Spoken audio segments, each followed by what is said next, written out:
तारीख 9 सितंबर, जगह देश की राजधानी नई दिल्ली। वोटर अधिकार यात्रा के खत्म होने के 10 दिन बाद कांग्रेस नेता राहुल गांधी ने बिहार की टॉप लीडरशिप के साथ बैठक की। इसमें बिहार कांग्रेस की कोर कमेटी के लीडरशिप शामिल हुए। करीब 3 घंटे तक चली इस बैठक में राहुल गांधी ने सभी सांसदों और नेताओं से विधानसभा चुनाव की तैयारी और सीट शेयरिंग पर बात की। बैठक की जो तस्वीर सामने आई, इसमें दो लोगों की एंट्री ने सबको चौंकाया। पहला नाम पप्पू यादव और दूसरा कन्हैया कुमार। इसके पीछे वजह भी है। पप्पू यादव आज भी औपचारिक तौर पर कांग्रेस पार्टी के सदस्य नहीं है। वोटर अधिकार यात्रा से पहले और यात्रा के दौरान राहुल गांधी के मंच पर जगह और मुलाकात को लेकर पप्पू यादव की किरकिरी होती रही है। लेकिन बैठक में पप्पू यादव के साथ उनकी पत्नी रंजीत रंजन भी शामिल थी। इस मीटिंग से संदेश तो एक साफ दिया गया कि अब कांग्रेस को पप्पू से किसी तरह का कोई परहेज नहीं है। कांग्रेस बार बार यह मैसेज देने की कोशिश कर रही है कि बिहार चुनाव में कन्हैया कुमार बड़ी जिम्मेदारी निभाएंगे। पहले उन्होंने यूथ कांग्रेस की तरफ से निकाली गई रोजगार दो पलायन रोको यात्रा की अगुवाई की। अब कोर कमेटी की बैठक में एंट्री से साफ है कि चुनाव में कांग्रेस की नीति तय करने में कन्हैया भी शामिल होंगे। अब सबसे पहले दोनों के शामिल होने के मायने समझिए कि पप्पू यादव और कन्हैया कुमार जिसे दरकिनार किया जाता था, उन्हें अब साथ कैसे लाया गया। पप्पू यादव के कांग्रेस की प्लानिंग में शामिल होने और कन्हैया कुमार के बिहार में एक्टिव होने से सबसे ज्यादा किसी को नाराजगी थी तो वो तेजस्वी यादव थे। तेजस्वी लोकसभा चुनाव के दौरान से ही इन दोनों नेताओं को दूर रख रहे थे। सीनियर जर्नलिस्ट मणिकांत ठाकुर बताते हैं कि तेजस्वी यादव को पप्पू यादव से इतनी चिढ़ थी कि उन्होंने न सिर्फ पूर्णिया में सबसे ज्यादा रैली की, बल्कि उन्होंने लोकसभा चुनाव के दौरान पूर्णिया से ये तक कह दिया था कि आप पप्पू यादव को वोट मत करिए, चाहे किसी को वोट दे दें। अब पप्पू यादव जीत गए और अगर वे कांग्रेस की नीति में दखल देते हैं तो ये तेजस्वी यादव कभी स्वीकार नहीं करेंगे। कन्हैया से अपनी तुलना को लेकर अक्सर वे बसते रहते हैं। यही वो कारण है कि तेजस्वी यादव पप्पू यादव और कन्हैया कुमार से हमेशा पीछा छुड़ाना चाहते हैं।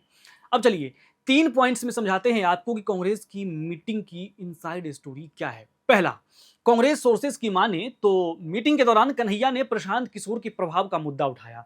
मीटिंग में शामिल कांग्रेस के एक लीडर ने मीडिया को बताया कि कन्हैया प्रशांत किशोर की मुस्लिमों में बढ़ती पैठ पर अपनी बात रख रहे थे।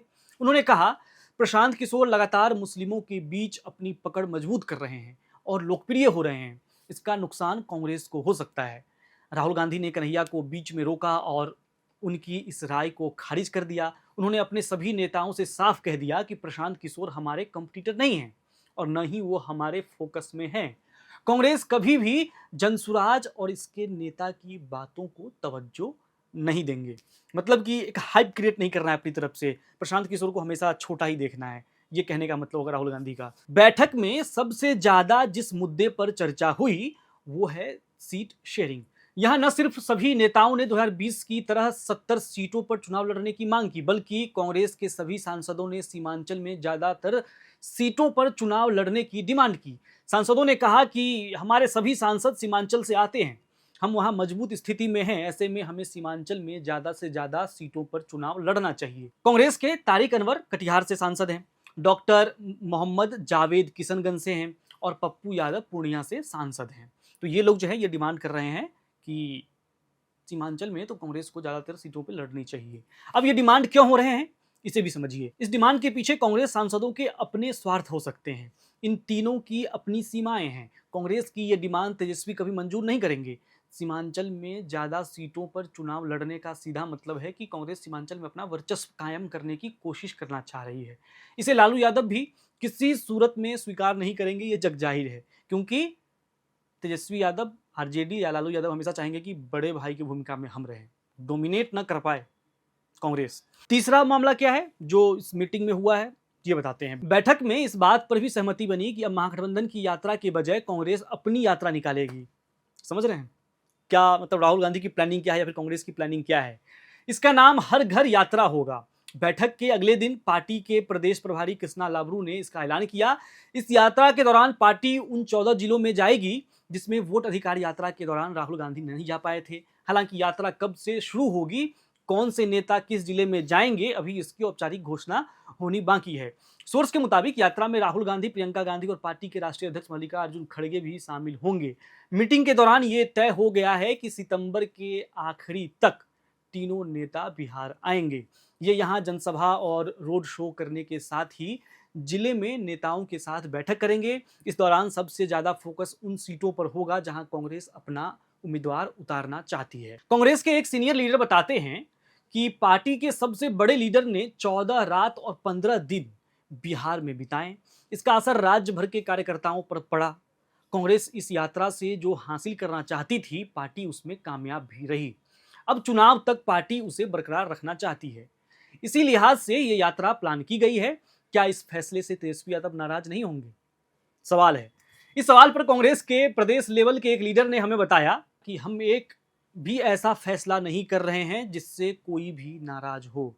हर पार्टी मजबूत होना चाहती है, कांग्रेस भी वही कर रही है। अब हमारी पार्टी में कौन से नेता रहेंगे और कौन से नहीं रहेंगे, हम कब और किस इलाके में यात्रा निकालेंगे, ये किसी दूसरी पार्टी के नेता को तो थोड़ी करना है। हम बस चुनाव से पहले अपनी पूरी तैयारी करना चाहते हैं। आपको बता दें कि वोटर अधिकार यात्रा से पहले कांग्रेस बैकफुट पर थी। यात्रा के बाद पार्टी के भीतर जोश आया।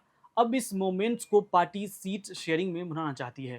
कांग्रेस इस चुनाव में अपनी शर्तों के आधार पर सीट लेना चाहती है, न कि पिछले चुनाव की तरह जो भी सीट दे दी गई उस पर मान लिया बात। कांग्रेस का फोकस 3 तरह की सीटों पर चुनाव लड़ने का है। क्या क्या है भाई? चलिए बताते हैं आपको। पहला, जो कांग्रेस की सिटिंग सीट है। दूसरा, जिन सीटों पर वो पिछले चुनाव में बहुत कम अंतर से हारे थे, ये हो गया। तीसरा, उस तरह की सीटें जहां से कभी वो जीतती रही है, मतलब कांग्रेस जहां से हमेशा जीतती रही है वहां पर वो चुनाव लड़ना चाहते हैं। चलिए, ये तो मैंने आपको बता दी कांग्रेस की डिमांड क्या है, स्ट्रेटजी क्या है, प्लानिंग क्या हो रही है। चलिए अब चलते हैं थोड़ा सा पीछे। महागठबंधन की वोट अधिकार यात्रा 16 दिन 23 जिलों में चली। 1300 किलोमीटर की यात्रा थी। 67 विधानसभा सीटों से ये यात्रा गुजरी। राहुल गांधी और तेजस्वी यादव सासाराम से निकले और पटना तक चले। वोट चोरी को मुद्दा बनाया। यात्रा के रूट में 23 जिले कवर किए गए। इस दौरान राहुल गांधी 67 सीटों तक पहुंचे। 2020 के चुनाव में इनमें से कांग्रेस ने 9 सीटें जीती थी। 16 सीटों पर पार्टी दूसरे नंबर पर थी। 39 सीटें एनडीए के खाते में गई थी। मतलब ये जहां जहां ये घूमे हैं उसकी मैं बात कर रहा हूं। यानी इन सीटों पर महागठबंधन के मुकाबले एनडीए ज्यादा मजबूत है। राहुल के सामने इसी स्थिति को बदलने की चुनौती थी और इसीलिए महागठबंधन की जो ये यात्रा है, 67 जो विधानसभा सीटें उसको कवर की और राहुल गांधी भी बहुत मुखरता से दिखाई पड़े। अब देखिए आखिरी में जो मैं बताने जा रहा हूं अपनी राय कि कांग्रेस की इस यात्रा से, वोटर अधिकार यात्रा से कुछ हुआ हो या ना हुआ हो, कांग्रेस को ग्राउंड पर इसका बहुत फायदा मिला है। कार्यकर्ता जागे हैं और अब फिर से घर घर यात्रा जो वो करने जा रहे हैं, जिसमें फिर से बड़े नेता राहुल गांधी, प्रियंका गांधी, मल्लिकार्जुन खड़गे आ रहे हैं, तो इसका फायदा तो कांग्रेस को हुआ है।